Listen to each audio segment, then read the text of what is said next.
स्त्री का घर। शादी के पहले 6 साल तक आशा ने पूरी कोशिश की थी कि पंकज को बदला जाए, लेकिन फालतू का गुस्सा करना और बाद में आशा को भला बुरा कहना यह मानो जैसे उसकी आदत बन गई थी। कोई भी वाद विवाद होता तो पंकज सीधा आशा को बोल देता, अगर मैं तुम्हें अच्छा नहीं लगता तो क्यों नहीं चली जाती अपने मायके, क्यों रहती हो मेरे साथ।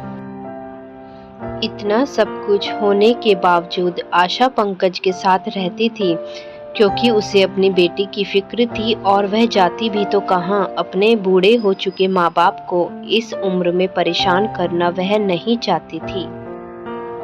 समाज और लोग क्या कहेंगे, यह भी तो उसे देखना था। वह इतनी पढ़ी लिखी भी तो नहीं थी कि खुद जाकर कोई नौकरी कर सके और अपना और अपनी बेटी का पालन पोषण कर सके।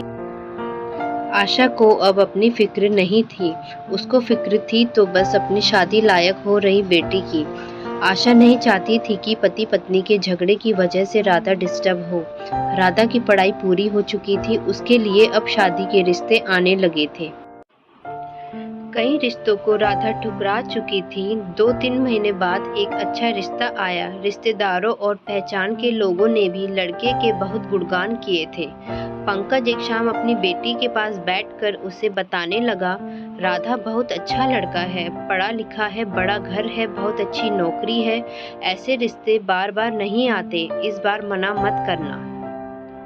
राधा अपने पिता से ज्यादा बात नहीं करती थी, शायद डरती थी या शायद नफरत करती थी, लेकिन आज वह अपनी पूरी हिम्मत इकट्ठा कर बोली, मुझे अभी शादी नहीं करना है पापा, मैं नौकरी करना चाहती हूँ, खुद अपने पैरों पर खड़ी होना चाहती हूँ।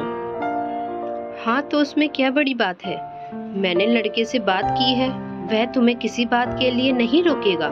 तुम शादी के बाद भी नौकरी कर सकती हो, वह तुम्हें नौकरी के लिए परमिशन दे देगा।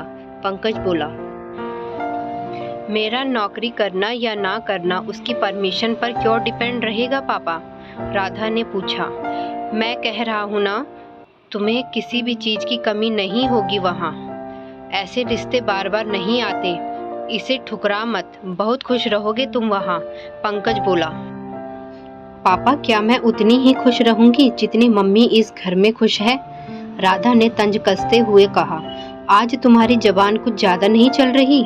पंकज गुस्से से आंखें बड़ी करते हुए बोला, पापा मुझे शादी ही नहीं करनी है, क्योंकि शादी के बाद अगर वह लड़का आपके जैसा निकला तो मैं क्या करूंगी। मुझे आपकी जैसा जीवन साथी नहीं चाहिए जो बिना बात किए मुझ पर हमेशा चिल्लाए। मुझे कुछ भी अपनी पसंद का लेना हो तो 10 बार सोचना पड़े, कहीं वह नाराज हो न जाए। मेरी तबीयत कैसी भी हो उसे परवाह ना हो, रोटी थोड़ी सी मोटी बन जाए तो घर सर पर उठा ले, उसकी चेकबुक ना मिले तो भी मेरा ही दोष निकाले और हर छोटी मोटी बात पर मुझे मायके जाने के लिए कहे।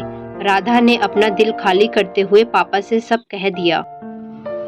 पंकज का गुस्सा 7वें आसमान पर था, लेकिन उसके मुंह से एक भी शब्द नहीं फूट रहा था। वो राधा की बातें सुन रहा था। राधा उतना ही बोलकर चुप नहीं हुई। आज पहली बार वह अपने पापा के सामने इतना कुछ बोल रही थी। पापा, आपने माँ के साथ हमेशा गलत व्यवहार किया है। आप अपने ऑफिस का गुस्सा बिना सोचे समझे माँ पर उतार देते हैं, कभी इस बात की परवाह भी नहीं करते कि उन्हें कैसा लगता होगा। आपकी बातें सुन सुन माँ ने अपना स्वाभिमान खो दिया। पंकज आज पहली बार अपने किए बर्तावों को महसूस कर पा रहा था। वो इतना ही बोल पाया, जो तुम्हारा मन है वो करो, मैं इतना ही बुरा हूँ ना। राधा ने पंकज का हाथ पकड़ा और बोली, पापा मुझे सिर्फ एक सवाल का जवाब दे दो, क्या आप चाहेंगे कि मेरा पति आपके जैसा हो? अगर आपका जवाब हाँ है तो कर दीजिए मेरा रिश्ता आज ही, और ना है तो मुझे आत्मनिर्भर बनने दीजिए।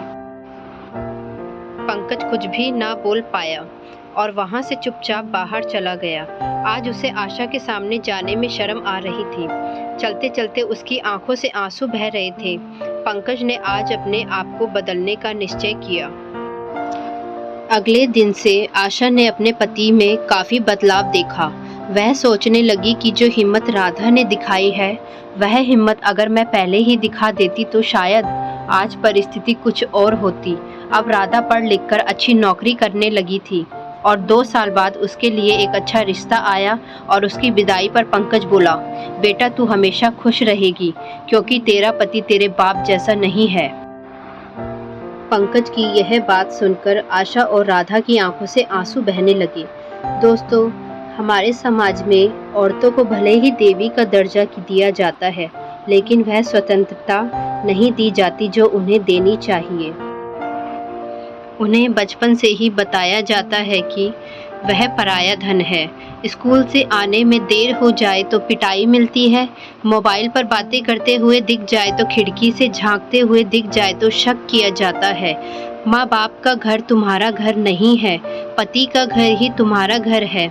जीवन भर ये बातें बता बता कर उन्हें ससुराल भेज दिया जाता है और एक दिन किसी छोटे मोटे झगड़े में ससुराल वालों से उन्हें सुनना पड़ता है कि इस घर को छोड़ दो और मायके चली जाओ। अब आप ही बताओ दोस्तों, ऐसी स्त्रियों का सच्चा घर कौन सा? आखिरकार वह किस घर को अपना कहे? आशा करती हूँ कि ये कहानी आपको पसंद आई होगी। कहानी पसंद आई तो चैनल को लाइक, शेयर, कमेंट ज़रूर करें और इस कहानी पर आपकी क्या राय है हमें कमेंट करके ज़रूर बताएं।